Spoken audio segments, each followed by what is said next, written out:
The morning was damp. Soft drizzle tapped against the tall windows of Gossington Hall. Lady Dolly Bantry sat before her breakfast tray, buttering toast without much enthusiasm. The post lay beside her cup, a dull little pile of bills, catalogues, and invitations, all except one. It was violet, not lavender, not lilac, a deep, deliberate violet. No stamp, no return address. Her name written in tidy, slanted ink, Lady Bantry, Gossington Hall, Street Mary Mead. She frowned. "Collins," she called. "Where did this one come from?" The butler, dignified and mildly offended by all mysteries before breakfast, stepped forward. "Delivered by hand, my lady. No messenger visible at the gate." Dolly turned the envelope over. The seal was plain wax-pale grey. Not her usual circle of friends, then. She slit it open carefully with her butter knife, curiosity beating her hunger. Inside lay a single pressed violet, fragile, flattened to a whisper, and one folded sheet of thick cream paper. Her eyes narrowed as she read. "Ask Jane Marple before it blooms again." No signature, no explanation, just that strange instruction. She held the paper closer to the light. The handwriting was elegant, the sort one used in finishing school days. Something stirred in her memory. A loop in the capital J, the tail of the G. Where had she seen that before? She leaned back, studying the little flower. The petals were dark, nearly black. A faint scent lingered, not quite perfume, not quite earth. "Old," she murmured, "and deliberate." The drizzle thickened outside, blurring the gardens into grey watercolour. Dolly set the paper down and poured herself another cup of tea. Her mind began its usual lively dance between gossip and danger. Someone had gone to trouble. Hand delivery meant secrecy. No stamp meant no record. And the words, they were not casual. She read them again.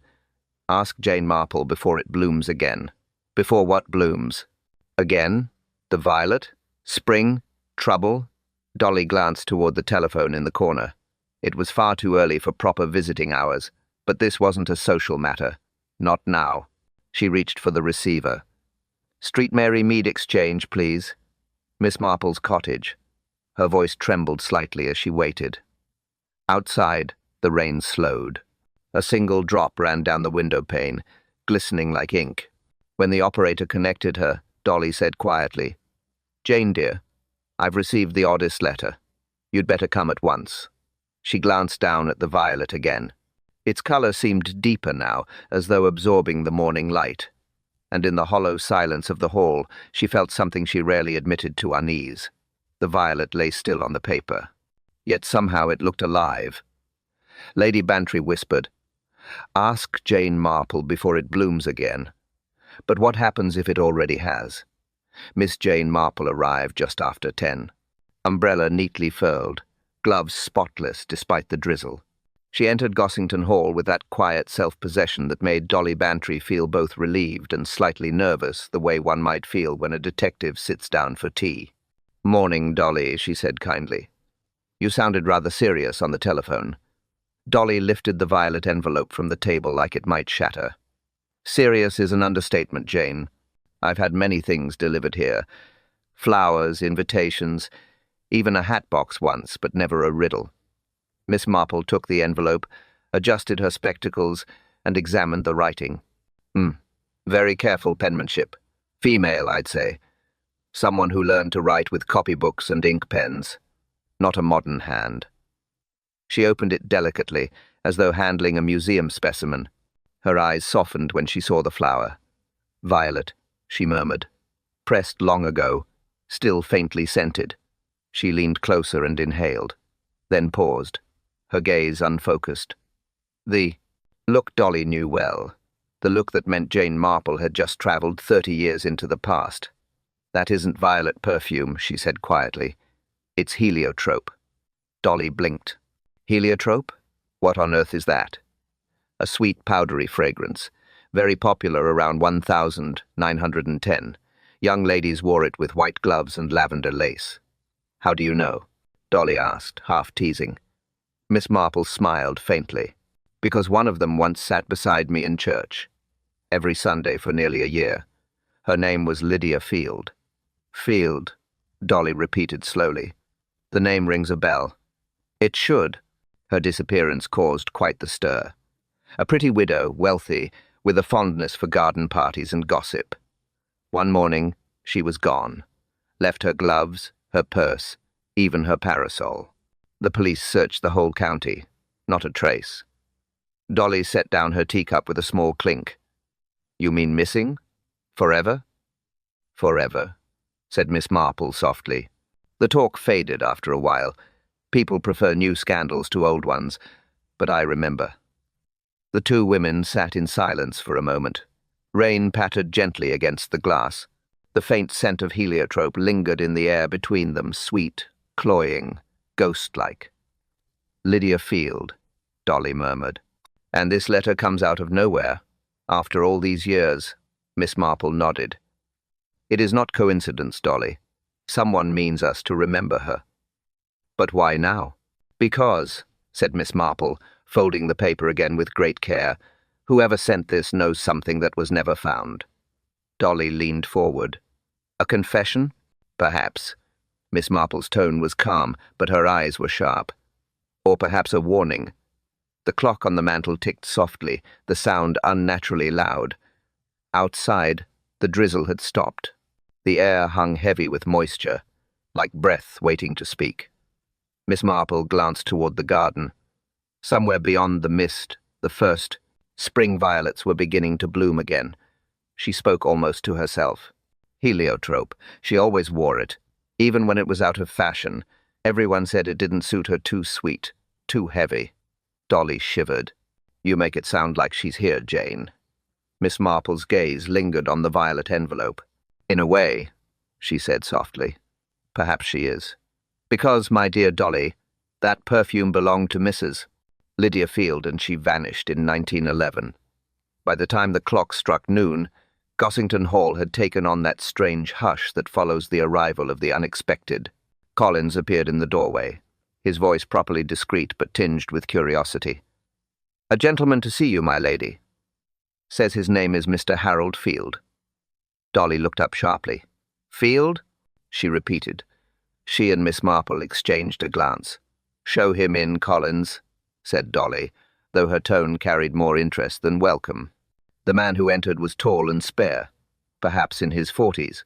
His suit was well cut but travel-worn, and his manner held a certain weary politeness, the kind one learns in boarding schools and long train compartments. What caught the eye, though, was the cane. Black wood, polished to a mirror sheen.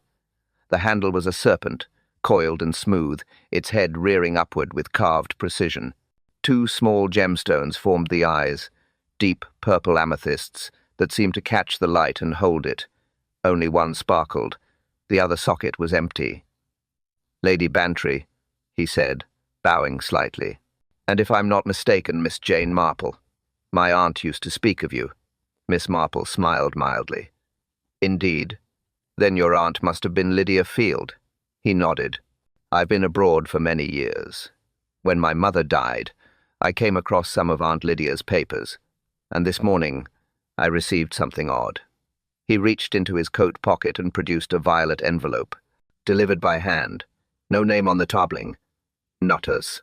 Back. Dolly rose at once. Another one? He placed it on the table beside hers. Identical. Same cream paper. Same deep violet color. Inside the same message. Ask Jane Marple before it blooms again. Miss Marple examined both envelopes together. The handwriting matched perfectly. The same person sent them, she murmured. Same ink, same slant. How curious. Harold gave a thin smile. Curious is one word for it. My aunt vanished before I was born, but her name still echoes in our family like a bad inheritance. I thought perhaps someone meant to mock me. Or to remind you, said Miss Marple softly. The past has a habit of doing that. He tapped his serpent cane lightly against the carpet. Aunt Lydia left no estate, no explanation, only whispers. You must have known more than most, Miss Marple. I knew her manners, she said, and her perfume. Both linger longer than people expect. The man laughed, but there was little warmth in it. You make her sound like a ghost. Dolly poured him tea. In Street Mary Mead, ghosts are very polite. They usually leave calling cards. He accepted the cup with a small bow. Then perhaps this is hers. Miss Marple's eyes drifted again to the serpent cane. Something about it unsettled her. The craftsmanship was exquisite, yet oddly cruel, the curve of the fangs, the smooth, unnatural gleam. As Harold rose to leave, she noticed his hand tighten on the serpent's head. The amethyst caught the afternoon light and winked, but the second socket remained empty, a dull black hole. Her gaze lingered. "An interesting piece," she said. He smiled faintly. "A family heirloom." "Indeed," murmured Miss Marple, her tone distant. "And one eye missing like the past. Never quite complete." She watched him walk down the drive, the serpent's head glinting in the grey light, and thought, someone removed that stone for a reason. By 4 o'clock the drizzle had cleared, leaving a pale afternoon light spilling across the drawing-room at Gossington Hall. The fire burned gently. The silver tea tray gleamed. Lady Bantry had decided that even mysteries went down better with scones and strawberry jam. Miss Marple sat near the hearth, her knitting balanced neatly in her lap. Across from her, Harold Field leaned on his serpent cane, the missing amethyst glinting like a wound. Dr. Haydock had been persuaded to join them on the promise of good cake and better gossip. "Honestly," Dolly said, handing him a plate, "if one more strange letter appears, I shall start charging admission." The doctor chuckled, stirring his tea. "Well, my dear Lady Bantry, you've always had a knack for attracting drama. The human pulse quickens whenever something odd happens at Gossington." Dolly sniffed. "It's the post that's odd, not me. People don't usually send anonymous flowers and riddles before luncheon." Harold smiled politely but said nothing. His fingers traced the curve of the serpent cane. "I can't imagine who would wish to involve me," he murmured. "I've never set foot in Street Mary Mead before this week." Miss Marple looked up, eyes twinkling. "The past has a way of recognizing its own, even when the people in it do not." Dr. Haydock grunted. "You're talking about Lydia Field, aren't you? I was a young man when she disappeared. The gossip lasted for months. Some said she ran off to Paris. Others said the river took her," finished Dolly, pouring more tea. "I remember my mother forbade me to swim for weeks after." Harold's expression tightened. "Those stories were cruel. My mother never recovered from the shame.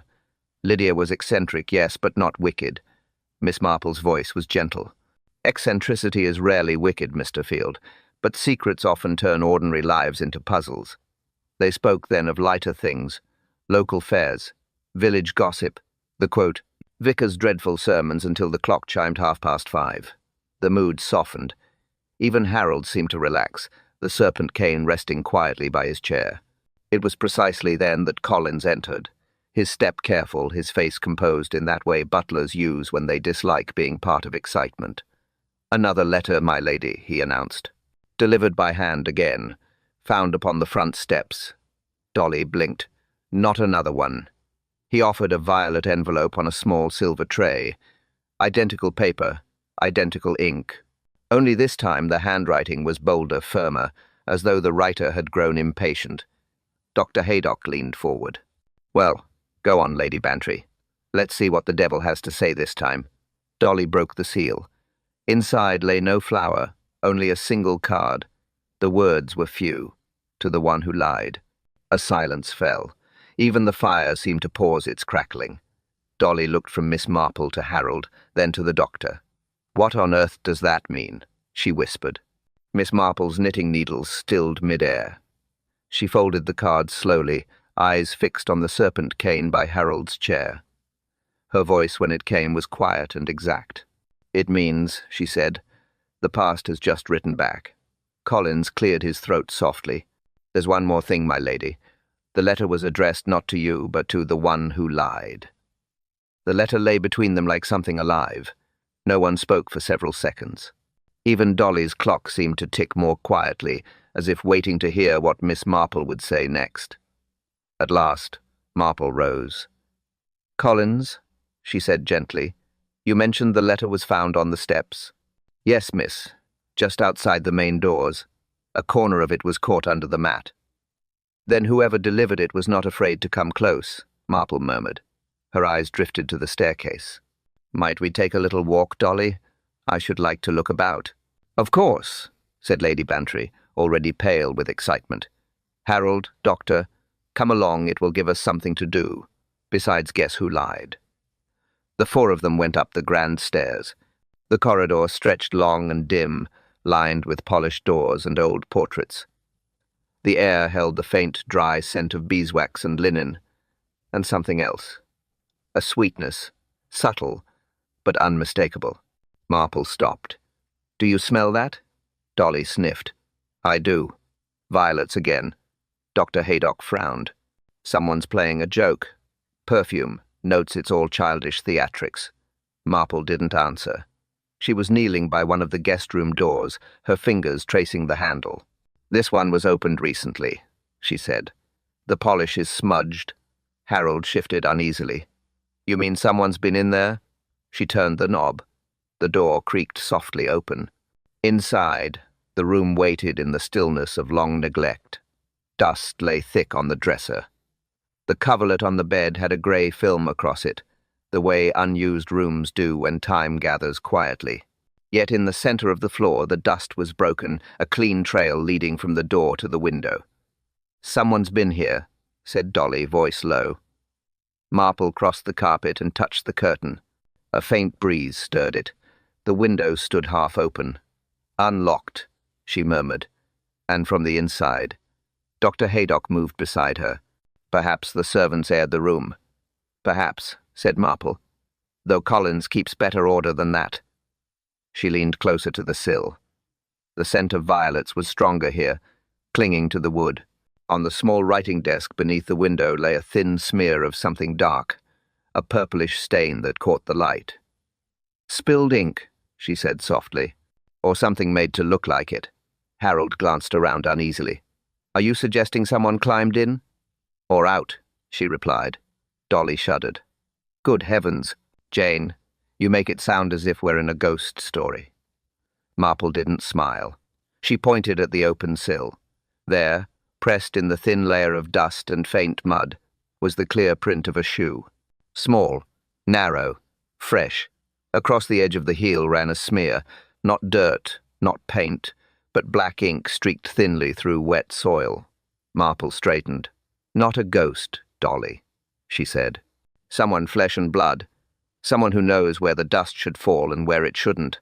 The doctor bent closer to look. That's recent. Within the hour, I'd say. Marple nodded. Her voice was very calm, but her eyes were sharp as glass. Then whoever delivered that letter, she said, has not gone far. She touched the sill lightly. The ink shimmered faintly in the fading light. Fresh mud, she whispered, and writing ink. A curious combination, unless our visitor writes their warnings before they flee. By morning, Gossington Hall was buzzing. Servants whispered on the stairs.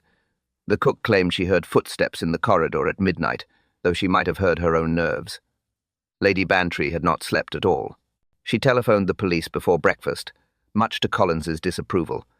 And so, by 9:30, Inspector Slack stood in the drawing-room, large, red-faced, and already exasperated. He removed his hat as though surrendering it to an unreasonable fate. Another mystery, Lady Bantry, he said dryly. You do keep us busy in street. Mary Mead.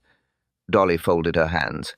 It isn't my fault people keep choosing my house for peculiar happenings. It's quite inconvenient. Slack glanced at Miss Marple, who sat calmly with her knitting. I suppose you're mixed up in this as well, Miss Marple. In the sense that I was invited to tea, yes, she said mildly, though the tea turned out rather more eventful than expected. Grunted Slack. I see. Well then, let's have it. Start. From the beginning, but please, keep the poetry out of it. I don't deal in lilies and violets. I deal in facts. Dolly handed him the first envelope. Slack turned it over, squinting. Violet paper. No stamp. Hand-delivered. He sniffed. Smells like perfume. Cases involving stationery are always trouble. Why is that? Asked Dolly. Because, Slack said heavily, when people use scented letters, they're either in love, in debt, or in mischief, and none of those end well. Miss Marple looked up over her glasses. "You're forgetting Vanity, Inspector. That one ends worst of all." Slack gave a small grunt, which might have been laughter. "Yes, well, Vanity I can handle. Perfume and handwriting, that's another story." He walked to the window, holding the envelope near the light. "You're certain no one saw the messenger?" "Quite certain," said Dolly. "Collins found it under the mat. Again. Same handwriting," Miss Marple added. "Same paper. Someone with an eye for consistency." Slack pulled out his notebook. "Any sign of forced entry?" Marple gestured toward the stairs. One of the guest rooms was disturbed, window unlatched. Dust shifted. He scribbled, frowning. "And you found what exactly?" "A footprint," said Dolly. "Small, muddy, and streaked with ink," finished Miss Marple. "The sort of thing that suggests haste, or perhaps guilt." Slack sighed. "You do have a way of making everything sound suspicious, Miss Marple." "I merely observe, Inspector. Suspicion is your department." He snapped his notebook shut. "All right, then. We'll canvass the grounds, check the servants, look for anyone buying violet paper. That should keep us out of mischief." Dolly poured him tea, but he waved it away. "No time. Paperwork." He turned to go, then paused, his eye catching the small pressed violet lying on the mantelpiece. The flower from the letter?" "Yes," said Dolly. "We left it there last night." Slack stepped closer, peering. "Looks different somehow." Miss Marple rose, following his gaze. The flower's deep color had gone. The petals were no longer violet, but pale drained of hue, ghostly white. No one spoke for several seconds. Only the ticking clock filled the silence. "Doctor," Haydock, standing by the door, muttered. "That wasn't like that yesterday." Miss Marple's expression didn't change. "No," she said quietly. "It wasn't." Slack rubbed the back of his neck. "So it fades overnight, does it? You're sure no one touched it?" "Quite sure," Dolly whispered. Miss Marple's voice was calm but distant, her eyes fixed on the colorless petals. "Strange," she murmured. "Violets fade with time, but not like that. Not in a single night. Unless—" She trailed off, staring at the pale flower, as though it might answer. Slack frowned. "Unless what?" She didn't reply. Instead, she turned away from the mantel, thoughtful. Behind her, the once violet petals crumbled softly to dust, leaving a faint white outline on the dark wood, like the shadow of something that refused to stay dead. The morning after Inspector Slack's visit found Miss Marple seated at the little writing desk by Lady Bantry's window. Outside, the air was pale and cool, sunlight still struggling through the mist. On the desk lay 2 violet envelopes side by side like twins, identical yet subtly wrong. Harold Field stood behind her, restless, cane tapping against the carpet. "I tell you, Miss Marple, I've had quite enough of this business. The police will find nothing. Whoever is sending these letters is playing a game." Miss Marple's fingers smoothed the second envelope. "Games often reveal more than truth, Mr. Field. People hide behind amusement when they wish to be taken lightly." He sighed. "I'm a businessman, not a poet. I deal in facts. Then let us begin with one." She lifted the corner of the second envelope. "This letter yours bears a stamp. Lady Bantry's did not." "True," he said. "I assumed it was simply stuck on for effect." She smiled faintly. "Effect, yes, but a calculated one." From her reticule she withdrew a small magnifying glass, polished brass, edges worn smooth from years of patient use. "Observe, if you please." He bent closer as she angled the glass. The stamp showed the familiar face of King Edward VII, profile stern, crown high, printed in faded rose ink. "Edwardian issue," said Harold. "Worth a penny." "Indeed," Miss Marple murmured. "Except this particular design was withdrawn in 1912. Genuine examples are printed on fibrous paper, rough to the touch. Yet feel this one." She handed it to him. The paper was slick, smooth, wrong. "Modern stock," she said quietly. "And the gum at the back. It smells faintly of chemical resin, not the old vegetable glue. Whoever made this printed an Edwardian stamp using modern adhesive." Harold frowned. "You mean a forgery?" "Precisely. but not done for money. No collector would be fooled. The quality's too crude. It was made to look authentic only at a glance. He stared down at the envelope, as if it might change shape. What sort of person has the means to print something like that? A person, said Miss Marple, with access to plates, presses, and a sense of mischief. From the hallway came Dolly's voice calling, "Jane, do come have your tea before it goes cold." "In a moment, dear," Miss Marple called back. She turned again to the envelope, her gaze far away. "Stamps, Mr. Field, are rather like people. They travel, they're marked by hands, and they carry history on their backs. And some, I think, are made to remind us of something we tried to forget." He gave a weary smile. "You make everything sound like a sermon, Miss Marple." She did not answer immediately. Her eyes were fixed on the tiny crown at the corner of the counterfeit stamp. A shadow crossed her face. "Whoever printed this," she said softly, "wasn't imitating, they were remembering." She leaned closer, whispering the words almost to herself, as if they'd been waiting years to be said. "Who still owns that printing plate?" The rain had returned by afternoon, tapping softly against the tall windows of Gossington Hall. Lady Bantry, restless as always when mystery hung in the air, decided a bit of rummaging might clear her head. She called it tidying old memories. Collins called it turning the house upside down. By tea-time, several drawers and a small mountain of albums lay open across the carpet. Dolly sat cross-legged before them, spectacles slipping down her nose, dusting each frame with an embroidered handkerchief. "Look at this, Jane," she said, holding up a sepia photograph. "The Bantry Garden Fete, 1897, everyone looking frightfully pleased with themselves." Miss Marple smiled faintly from her chair. "Aren't people always, when they're being photographed?" Dolly turned the page, still chatting, then her hand froze. "Good heavens," she whispered. "Here she is." Miss Marple looked up. Dolly's tone had changed lower, almost reverent. "Lydia Field," Dolly breathed. "I'm sure of it. This must be her." She passed the photograph across. It showed two women standing side by side in a garden. One, unmistakably Lydia Field, elegant, dark-haired, her smile composed and knowing. The other, younger, plainer, dressed in a maid's uniform. Her face half turned away, as if caught by surprise. Miss Marple adjusted her spectacles and studied the image in silence. The background was faded, but still clear enough to show the edge of a greenhouse and a trellis of roses. Beneath the photograph, in looping ink, someone had written, "Mrs. Lydia, Field and Mead, March 1911. Dolly frowned. March. Wasn't that the very month she vanished? "It was," said Miss Marple quietly. She lifted the photo gently by its corners. "And this was taken only days before." The back of the frame was loose. Miss Marple pried it open carefully with a knitting needle. Behind the photograph lay a scrap of paper, thin, brittle, yellowed by time. In faded pencil, barely legible, was a note. "The 15th of March, 1911. Confession." Dolly caught her breath. "Confession? Confession of what?" Miss Marple said nothing. She slid the scrap aside and looked again at the photograph, her gaze fixed on the maid. The expression, though blurred, carried something uneasy, eyes averted, lips pressed tight. "Who was she?" Dolly asked.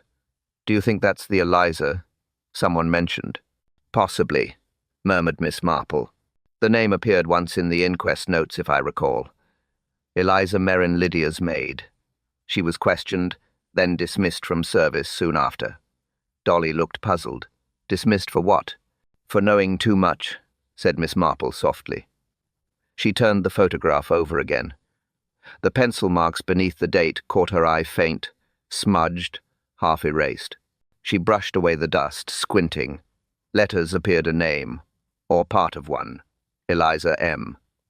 The final letters were rubbed away, as though someone had tried to hide them long ago. Dolly leaned closer. "It could be Merrin," she whispered. "Eliza Merrin." Miss Marple's face had gone still, thoughtful. "Or," she murmured, "it could be someone else entirely." Dolly blinked. "Someone else?" Marple slid the photograph back into its frame, eyes sharp behind her spectacles. Because, my dear Dolly, whoever wrote confession never lived to explain it. She turned the photo once more toward the firelight, the penciled Eliza M., glimmering faintly like a secret refusing to fade. The following morning was grey and cold, the kind that made the fields of Street Mary Mead look like an unfinished sketch. Miss Marple sat beside Lady Bantry in the back of Dr. Haydock's motor car, hands folded neatly over her handbag. Ahead, Harold Field rode in silence, his cane resting across his knees. They turned off the main road onto a narrow lane, overgrown with brambles.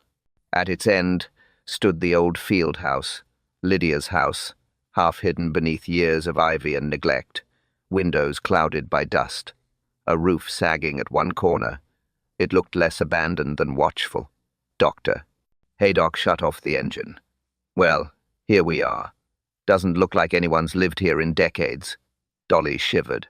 And yet someone has been posting letters. Rather unsettling, isn't it? Miss Marple said nothing. She stepped out slowly, her shoes sinking slightly into the damp grass. The air smelled of wet earth, and faintly, impossibly, of heliotrope. Dolly noticed it too. "Jane," she whispered, "that perfume again." "Yes," said Miss Marple softly, "the scent that doesn't die." Harold produced a key old brass, dark with tarnish. "My family still holds the deed," he said, "though I haven't been here since childhood." The lock resisted, then yielded with a soft groan. Inside, the air was stale but not dead. Dust, yes, but also something sharper beneath it: polish, candle smoke, perfume. A place once beautiful, left waiting too long. They moved through the hallway, footsteps echoing. Portraits hung crooked on the walls, wallpaper peeled in faint curls. Each room whispered of careful hands long gone. "Strange," murmured Dr. Haydock, "how time rots everything except secrets." Miss Marple touched the edge of a table, no dust on her fingertips. She frowned. "Someone's been here recently." They entered the drawing room. Light slipped through cracks in the shutters, laying stripes across the faded carpet. An overturned chair stood near the mouse, hearth as if left in haste. A teacup rested on the piano, rim still faintly stained with lipstick. Dolly gasped. "That can't be recent." "Within days," said Marple. "Perhaps hours."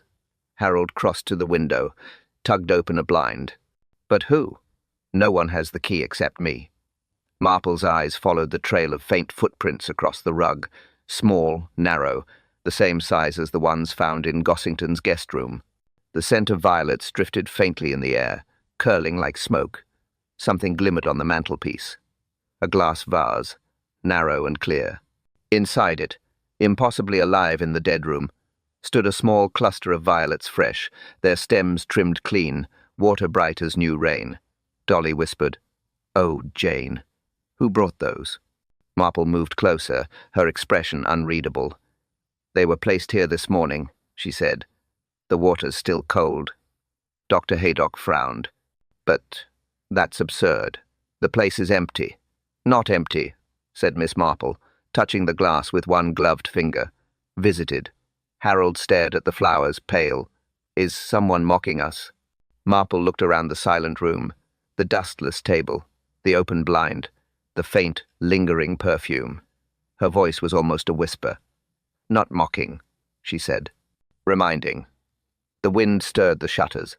A petal broke loose, drifting to the hearth, and Miss Marple saw, beneath the vase, a single drop of fresh water sliding across the mantel, as though someone had just placed the violets there moments before. The next day brought drizzle again, thin, steady, and patient. Miss Marple had asked Dr. Haydock for a small favour, and though he grumbled about amateur detection, he agreed. By afternoon they were in the back room of the old chemist's shop on High Street, surrounded by ledgers, bottles, and the faint smell of camphor and dust. Dr. Haydock set his spectacles firmly on his nose. "I'm not sure what you expect to find, Jane. These books are older than I am." "Older things," said Miss Marple calmly, "often hold fresher truths." He flipped open a leather, bound volume, marked 1911. The paper was yellowed but intact, neat lines filled with looping handwriting. "Purchases," he explained. "Every sale recorded. By law, poisons, perfumes, tinctures, all of it. Miss Marple leaned closer, reading the columns. She pointed. There. Heliotrope oil. 3 bottles. Purchase March 10th. Haydock nodded. Quite fashionable in its day. Used for perfume and sometimes as base for lotions. Who bought it? He traced the line with his finger. Entry reads Mrs. L. Field, River House. He looked up. Our missing widow. Miss Marple didn't answer. She was scanning further down the page. A few lines below, another entry caught her eye. Arsenic trioxide, 1 ounce. Same date. Doctor? She said quietly. Would that be usual? He frowned. Hardly. Arsenic was restricted even then. It was used in rat poison, and in certain tonics, though not together with perfume oil. Who signed for it? She asked.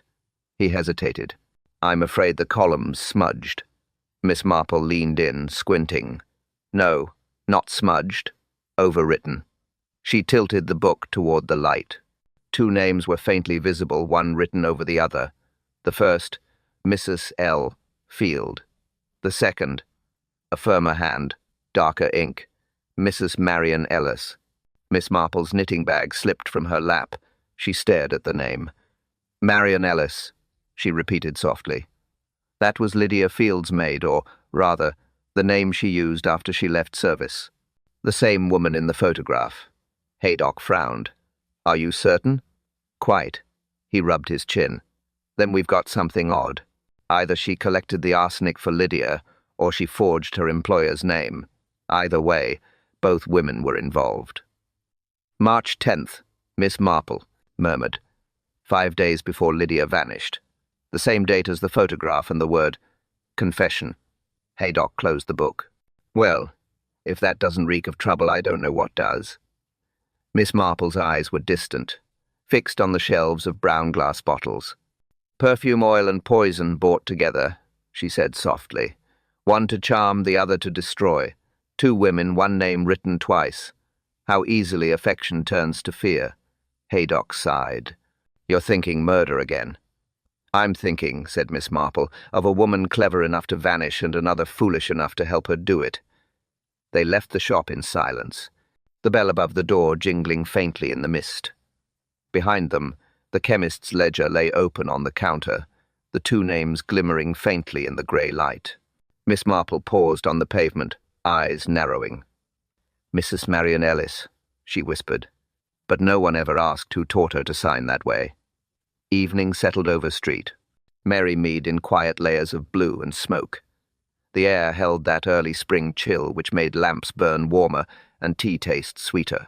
Miss Marple sat by the fire in Lady Bantry's drawing-room, her hands motionless on her knitting needles, thoughts turning like the clock on the mantel. Dolly watched her with mild alarm. Jane, you've gone quite still. Whenever you stop knitting, I begin to worry. Miss Marple smiled faintly. I'm thinking, dear, about names, how easily they change their coats. Names? Dolly repeated. Yes, Mrs. Marion Ellis. It's too neat, don't you think? Dolly blinked. Neat? An alias should look accidental, but that one fits too well. Marion Ellis. Maid of Lydia Field, later a widow herself, conveniently forgotten. Only, she wasn't born Marion at all. Dolly leaned forward. Then who was she? Eliza Merrin, said Miss Marple softly. A maid of excellent references. She came to Lydia Field's service in 1909 and left 2 years later, the very week her mistress disappeared. How on earth do you know that? Miss Marple gave a small shrug. Because I remember gossip. And gossip, my dear Dolly, is the village's unofficial archive. Dolly sipped her tea thoughtfully. So Eliza Merrin became Marion Ellis and somehow bought arsenic under both names. Precisely. But for what purpose? Surely not to kill Lydia, she adored her. People adore many whom they later destroy, Miss Marple murmured. Out of jealousy, loyalty, fear. Sometimes all 3. Dolly shivered.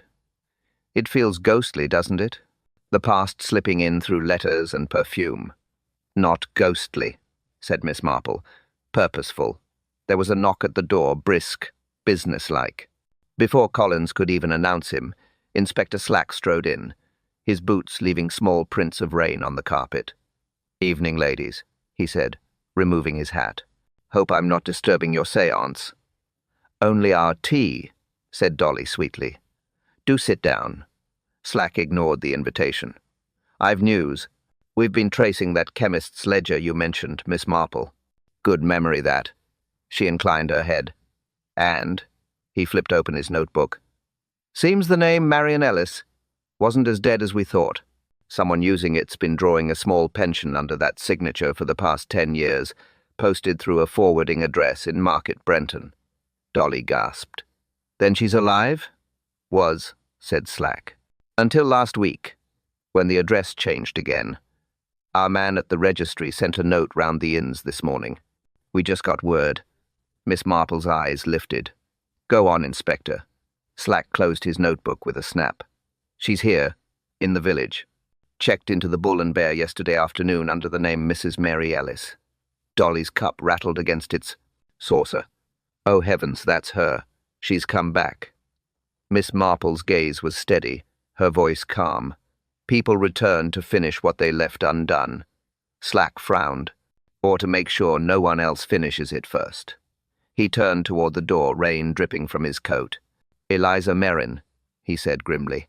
"Just took rooms at the Bull and Bear, and she's using another name." The Bull and Bear sat squarely at the edge of street. Mary Mead, its windows glowing gold through the drizzle. Inside, the air smelled of coal smoke, beer, and wet wool. Miss Marple and Lady Bantry entered quietly, following Inspector Slack, who had already spoken with the innkeeper. "She's in the small parlour," he said. "Took a private room, asks for tea at 4. Calls herself Mrs. Mary Ellis. Says she's visiting relatives." "Relatives," murmured Miss Marple. "How convenient." They reached the door. Slack rapped twice and pushed it open. The woman who turned to face them was old, not fragile, but precise. Her back straight, her dress black and neatly pressed, a hatpin gleaming in her veiled hat.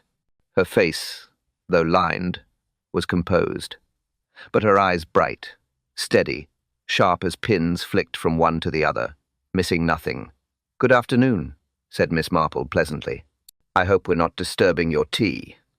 "Not at all," the woman replied. Her voice was soft, deliberate. "Though I don't care for surprise visitors." Dolly smiled, taking a seat without invitation. "Then you'll forgive us. We're frightfully curious about your name, Mrs. Ellis." The woman's lips curved faintly. "A common enough name, my dear. Nothing curious about it." "True," said Miss Marple, "but uncommon enough when one uses it twice, once in 1911, and again last week." The woman's hand trembled just slightly as she poured tea. "I don't know what you mean." Slack folded his arms. "Oh, I think you do. The chemist's ledger, March 15th, 1911. You signed for a bottle of arsenic as Mrs. Marion Ellis.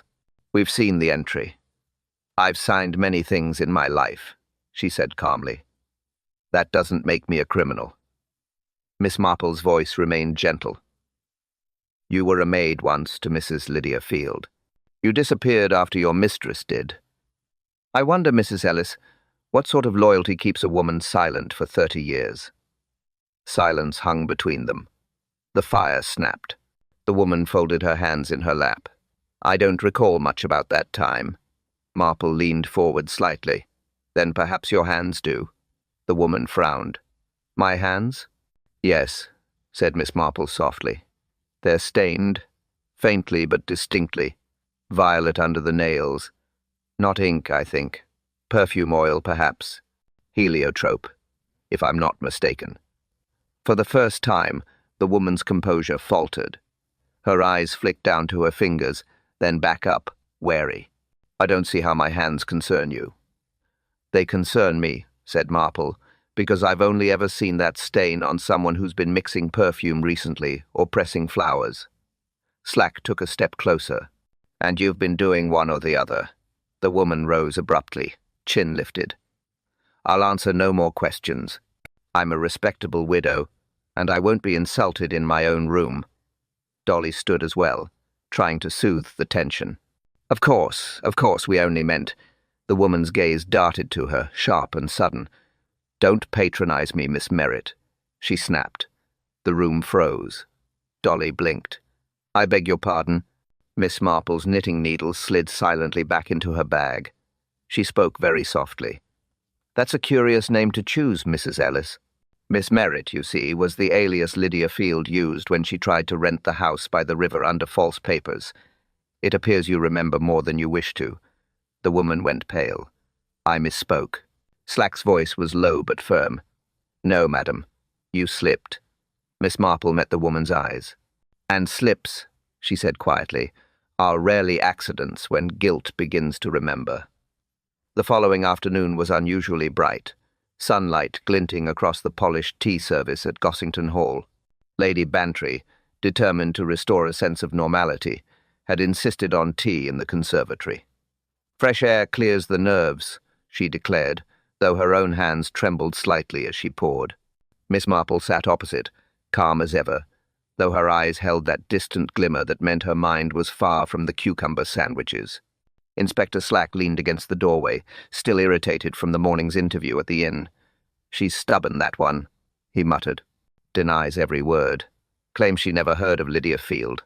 Says she's never been near a bottle of perfume in her life." Miss Marple smiled faintly.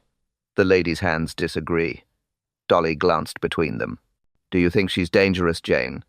"Not dangerous," said Miss Marple softly. "Desperate." Slack grunted. "Desperate people are the worst kind." Dolly tried to change the subject. "Do have another cup, Jane. I refuse to let mysterious widows spoil my appetite." Miss Marple obliged, setting her cup down as Dolly passed her the sugar tongs. Slack began to pace, muttering about search warrants and aliases, his boots clicking against the tile floor. "Inspector," Miss Marple said mildly, "if you walk a hole through the floor, Collins will have you dusted and varnished." Slack stopped, half smiling despite himself. "You never miss a jab, do you, Miss Marple?" She was about to reply when Dolly gave a small cry. "Jane, your saucer." Miss Marple looked down. In the shallow pool of tea at the bottom of her cup, something glinted purple, a small stone oval cut, shining faintly in the light. She lifted it carefully with her. Spoon. The color was unmistakable. Amethyst. "Good heavens," breathed Dolly. "Where did that come from?" Slack straightened. "Let me see." She handed it to him. He turned it over in his palm, squinting. "Looks expensive. Where have I seen?" "Harold Field's cane," said Miss Marple quietly. "The serpent's eye." Dolly's mouth fell open. "But how on earth did it end up in your cup?" "Placed," said Miss Marple, deliberately. Slack frowned. "By whom? We've been standing here the whole time." "Not quite," she said. "Collins stepped in just before tea was served, didn't he? To fetch the cream." Dolly nodded slowly.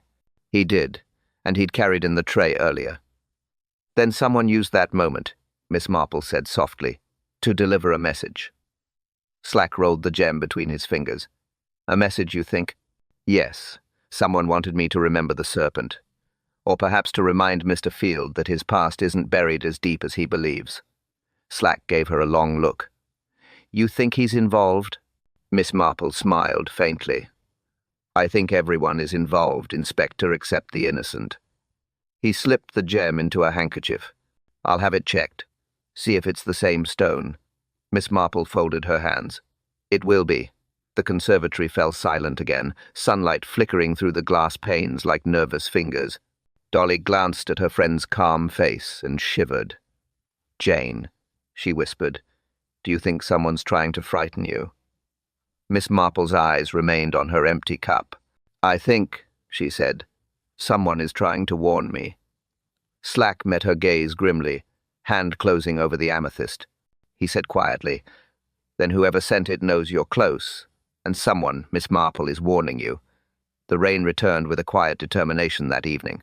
Not a storm, but a steady, whispering drizzle, the kind that slicked the Dease, cobblestones of Street Mary Mead, and blurred the lamplight into soft halos. Inside her cottage, Miss Marple sat by the hearth, mending a glove and thinking of violets. The fire was low. The clock ticked softly. Outside, The wind carried the faint scent of wet earth and chimney smoke. It was near 11 when the knock came. 3 short raps. Polite, precise but wrong for the hour. Miss Marple paused, needle halfway through the thread. Another knock, louder this time. She rose, shawl drawn about her shoulders, and crossed the little sitting room. The latch clicked as she opened the door. No one stood there, only the rain falling steady under the lamplight. The road lay empty, puddles glimmering like mirrors. Then she looked down. On the step lay a single violet envelope. Soaked through, its colour darkened almost to black. She bent, picked it up carefully between 2 fingers. It was cold, limp with rainwater. No writing this time, no name, no address. Just the same grey wax seal. Delivered by hand again, she murmured. The night swallowed her words. She closed the door, set the envelope gently on the table, and fetched a towel. The paper was delicate, the ink beginning to run. As it dried, she saw that it was empty. No letter, no flower, nothing at all. Empty, yet deliberate. She lit another lamp, its flame small but steady, and tilted the envelope under the light. Something caught her eye. A faint smudge inside the flap, almost invisible until the paper dried completely. She fetched her magnifying glass. Yes, there it was. A thumbprint, barely there, but distinct enough to see the swirl of ridges. A man's print broad, not delicate like a woman's, and darker than water could make it. Ink. Miss Marple sat very still, the envelope resting on her palm. Ink stained, she murmured. Someone who writes, or copies, or forges. The fire popped softly behind her. Rain dripped from the eaves outside in slow, measured taps. Somewhere down the lane, a dog barked once, then fell silent. She placed the envelope beside the others, the tidy little row of violet mysteries that now lined her desk. One with a flower, one with a warning, one blank as silence. A pattern forming itself, letter by letter. Her eyes moved to the window. The lamplight outside flickered in the rain, briefly illuminating the garden gate. It was open. She frowned, set down her magnifying glass, and went to close it. The air outside felt colder than it should. No footsteps, no sound, only the faint scent of heliotrope, stronger now, like perfume spilled too freely. She shut the gate, fastened the latch, and turned back toward her cottage. Inside, the firelight glowed faintly through the curtains. She hesitated one moment longer, listening. Nothing. Only rain. When she went back inside, the envelopes were just where she'd left them, but the newest one had slid half an inch closer to the edge of the table, as though nudged by an unseen hand. Miss Marple touched the flap again. The thumbprint glistened faintly under the lamp mail, ink-stained and fresh. By morning the rain had ceased, leaving the world scrubbed and pale. Sunlight slanted through Miss Marple's curtains, catching on the neat row of violet envelopes that now lay across her writing desk. 3 in all, one with a flower, one with a message, one blank and rain-stained. Each spoke, she thought, but in a different voice. Miss Marple poured her tea, adjusted her spectacles, and took out her magnifying glass. She began with the first envelope, Lady Bantry's. The handwriting there was graceful, even, written by someone who'd once taken pride in penmanship.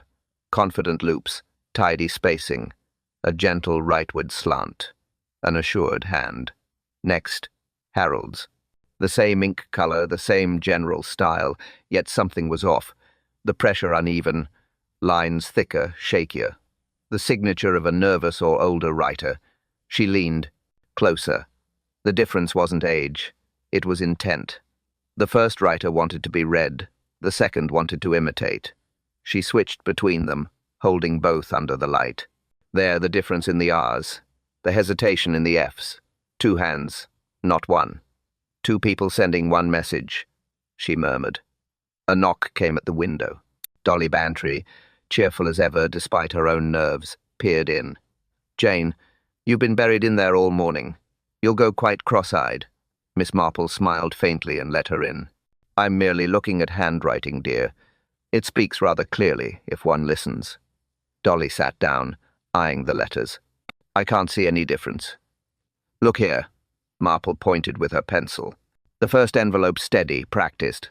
The second uncertain, perhaps mimicking the first. And this last one, the blank one. Dolly leaned in. Yes? The flap shows traces of both inks. 2 people handled it. Dolly frowned. You mean they worked together? Not quite.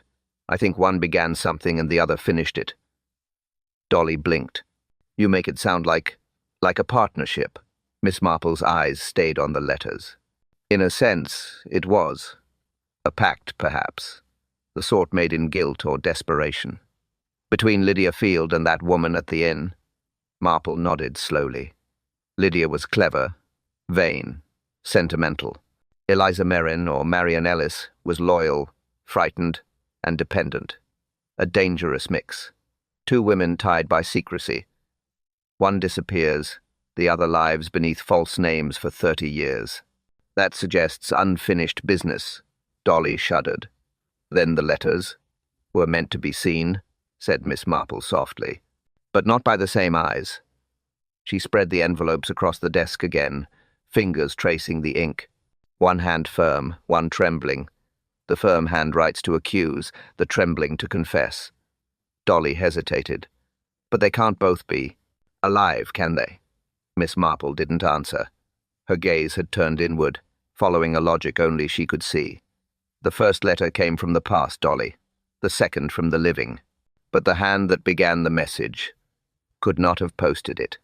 Dolly whispered. Why not? Miss Marple's eyes lifted, sharp and certain now. Because one of them, she said quietly, is already dead. A cold wind pushed through the open hall of the field house, carrying with it the faint scent of damp stone and ash. Inspector Slack's boots left dark prints across the floor as he strode ahead, muttering something about wild goose chases and old wives' tales. Miss Marple followed quietly, her shawl drawn tight. Lady Bantry close behind. They had returned to the house by the river this time with purpose. Nothing left to see here, Slack said gruffly. We've searched every room. No bodies, no secrets, no answers. Then perhaps, Miss Marple replied mildly, we should look for what was destroyed instead of what remains. He frowned. Destroyed? She nodded toward the drawing room. The fireplace, Inspector. You'll note the ashes are fresh. Slack grumbled but followed her in. The room was, as they'd left it, shadows deep, furniture draped in dust covers, the faint ghost of heliotrope lingering in the air. On the mantel, the vase of violets had wilted, their petals curled like tired paper. Miss Marple knelt by the hearth. The ashes inside were black but not cold. She stirred them gently with the poker. A faint charred scrap clung together amid the soot. Dolly leaned closer. Good gracious, is that writing? Marple lifted the fragment carefully, the edges flaking away like snow. Paper. Thicker than common. Diary stock, I should think. Slack crouched beside her. A diary, eh? Let's see what our mystery author had to say. She turned the scrap toward the light. Most of the lines had burned to nothing, but one sentence remained. Legible dark, jagged script, the ink scorched but still readable. The vial must stay sealed until... Dolly gasped. The vial? Slack blinked. You mean file, surely. Must stay sealed until something probate or confession or... No, Miss Marple interrupted softly. Not file, Inspector. Vial. He stared at her. A bottle, you mean? Yes. A container of some kind. Something liquid. Or dangerous. Dolly's face paled. Poison. Miss Marple said nothing, only studied the fragment again, her lips moving soundlessly as she read the faint curls of ink that followed. The rest is gone, she murmured. But the hand, it's not Lydia's. The letters lean backward, defensive, cautious. This was written by someone afraid. Afraid of what? Asked Slack. Of discovery, she said simply. Slack rose, brushing ash from his knees. So we're not hunting papers now, we're hunting bottles. Miss Marple stood too, brushing her hands together. Yes, Inspector. Bottles that hold more than perfume. She glanced toward the empty shelves above the hearth dust, outlines marking where small objects had once stood. Lydia Field loved heliotrope. She mixed her own scent. Perhaps she mixed something else as well. Slack exhaled sharply. You think the poison still exists? I think, Miss Marple said, that someone made very sure it didn't. A faint gust from the chimney scattered the ashes, and the remaining scrap crumbled to powder at her feet. Only the phrase lingered in the room, echoing like a whisper, the vial must stay sealed. Miss Marple looked up slowly, eyes bright in the dim light. Vial? She repeated. Not vial. We're looking for poison, not paper. The search began at dawn. Inspector Slack, armed with a warrant and a short temper, returned to the field house accompanied by Miss Marple, Lady Bantry, and Dr. Haydock. The sky hung low and colourless, the river running dark beneath the overgrown willows. Another wild idea, Slack grumbled as they entered. Hunting bottles now. Half the countryside's got bottles. Miss Marple said nothing. Her eyes moved slowly across the dusty drawing room. Look for what shouldn't have survived, Inspector. Not what should. He frowned. Meaning? Meaning, she said. Things people hide are usually prettier than the things they keep. They began to search. Drawers opened. Curtains lifted. Doctor. Haydock poked at the skirting boards with his cane, while Dolly fluttered about the fireplace, coughing gently at the dust. Nothing but cobwebs, Dolly sighed. Even the ghosts have given up.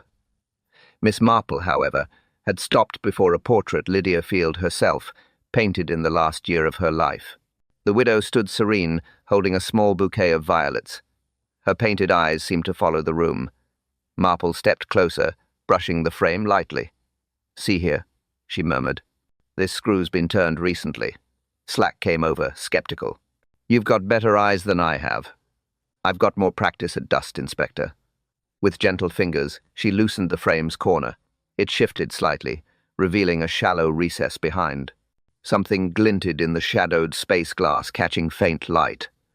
Dolly gasped. Oh, Jane. Miss Marple reached in and drew it out. A small vial, clear as a tear. Inside, a few drops of faintly tinted liquid. On the label, written in elegant script, heliotrope extract. Slack whistled. Well, I'll be you were right. Miss Marple turned the bottle over slowly in her gloved hand. Perfume and poison often share a shelf. Don't tell me that's the same vial from the diary, said Haydock. I rather think it is, she said softly. Slack took it from her, squinting at the label. Still sealed. Let's have a sniff. Careful, Miss Marple began, but he'd already loosened the stopper. A faint hiss escaped. Then the scent spread, not floral, not sweet, but sharp and unmistakable. Bitter almonds. The air turned heavy. Dolly stepped back, hand to her throat. Good heavens, that smell. Haydock's face hardened. Cyanide. I'd stake my license on it. Slack shoved the stopper back in, cursing under his breath. Who hides cyanide behind a portrait? Miss Marple looked again at the label. The handwriting was graceful, careful, familiar. The same looping capitals, the same flourishes she had seen before on the violet envelopes. She didn't speak at once, only studied the letters, her eyes narrowing. Slack caught her expression. What is it now? She handed him the vial. Compare the script on that label, Inspector, with the signature on Mr. Harold Field's letters. He frowned, then swore softly. They match. Miss Marple's voice was quiet, certain. Cyanide, she murmured. And the handwriting Harold Field's. The vicarage drawing room was crowded that evening, too many people for such a small, polite space. Rain streaked the windows again, and the lamps burned low, casting everyone's faces in shades of amber and suspicion. Miss Marple sat in her usual place, knitting bag beside her, calm as ever. To her left, Lady Bantry perched upright, eyes bright with nervous energy. Inspector Slack stood near the fireplace, notebook closed, arms folded. Across from them, Harold Field, pale, stiff, and visibly uneasy, tapped his serpent-headed cane against the floor. Let's have it then, Slack said. You called us all here, Miss Marple. Tell us what you've worked out. She folded her hands in her lap. It began with letters. Violet envelopes written by two hands, one firm, one trembling. The firm hand belonged to Mr. Harold Field. The trembling hand to Eliza Merrin, also known as Mrs. Marion Ellis.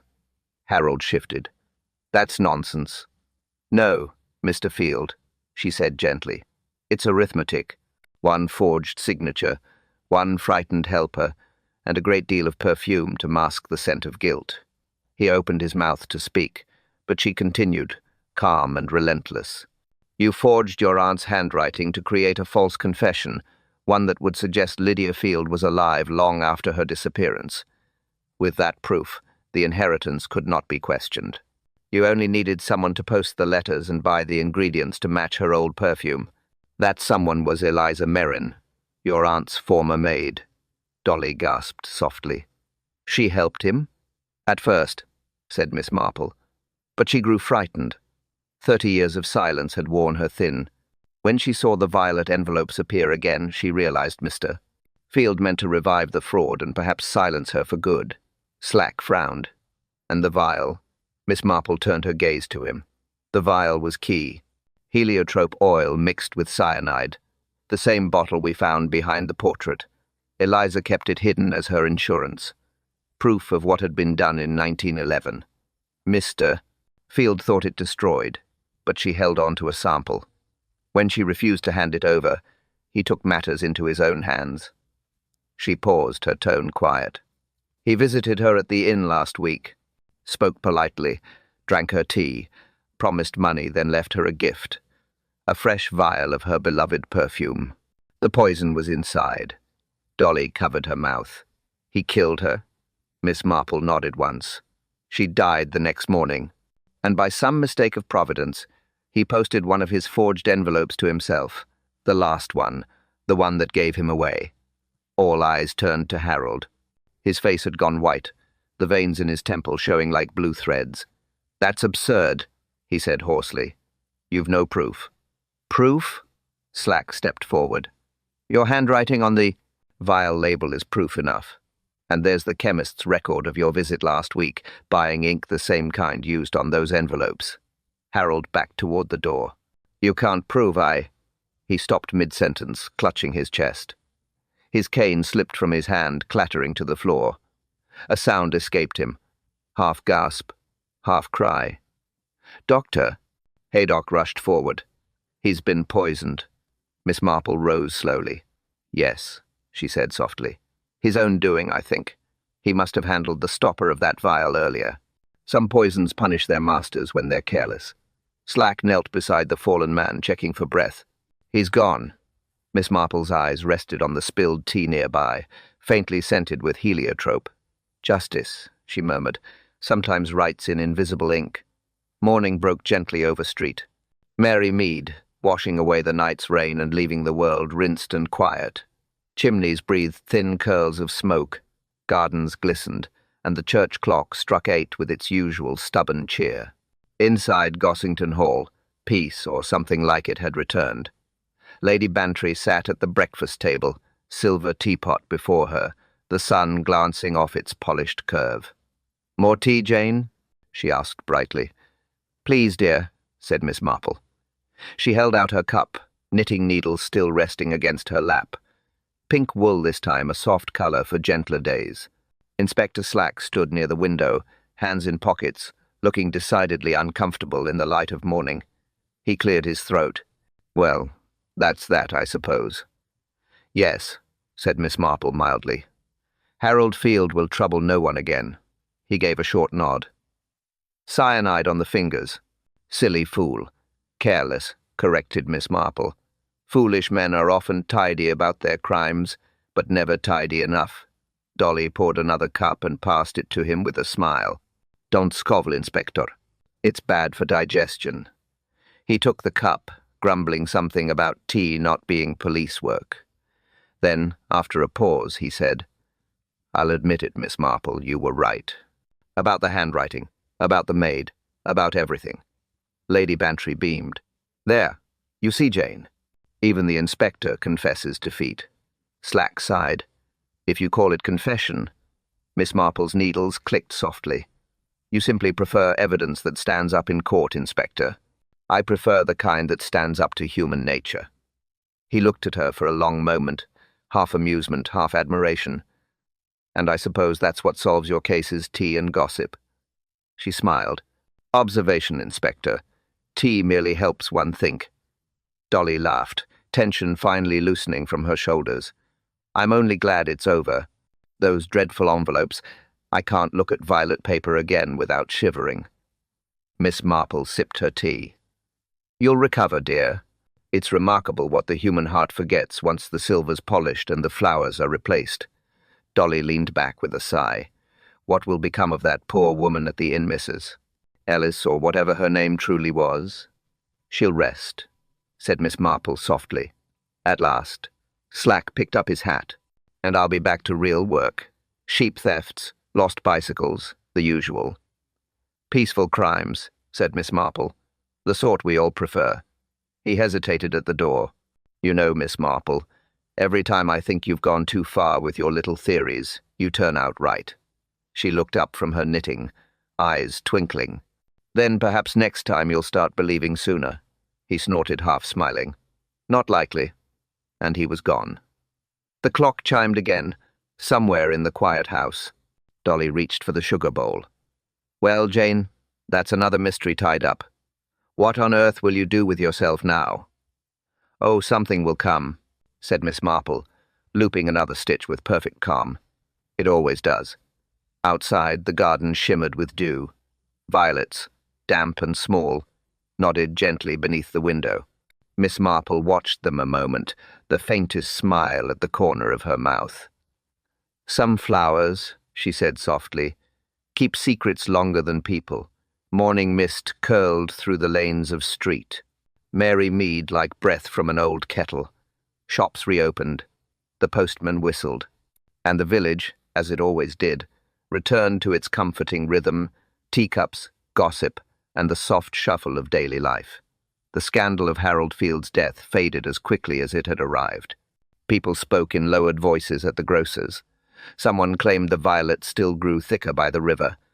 Someone else swore they'd seen a light in the old field house after dark. Miss Marple said little. She spent her days in the garden, pruning roses and writing quiet letters. Lady Bantry visited often, full of chatter and crumbs. And Inspector Slack, though pretending indifference, occasionally sent a small bouquet of violets anonymously, of course. The world, it seemed, forgave easily. But Miss Marple knew that truth seldom vanished. It merely folded itself away, like a letter with no return address. She kept one violet envelope in her desk, the first one. Faded now, scent long gone, but still faintly dangerous in its silence. She never opened it again. She didn't need to. It had already told her everything. The fire burned low in her hearth that evening.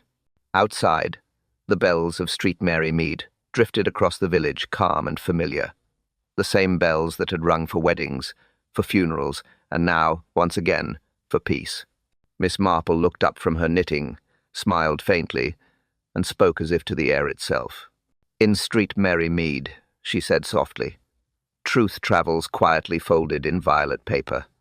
The clock ticked once more, steady and forgiving. The kettle began to hum. And beyond the garden hedge, another day began as if nothing had happened at all. Thank you for listening, and remember, in Street Mary Mead, peace returns quickly. But truth never leaves quietly. Until our next mystery.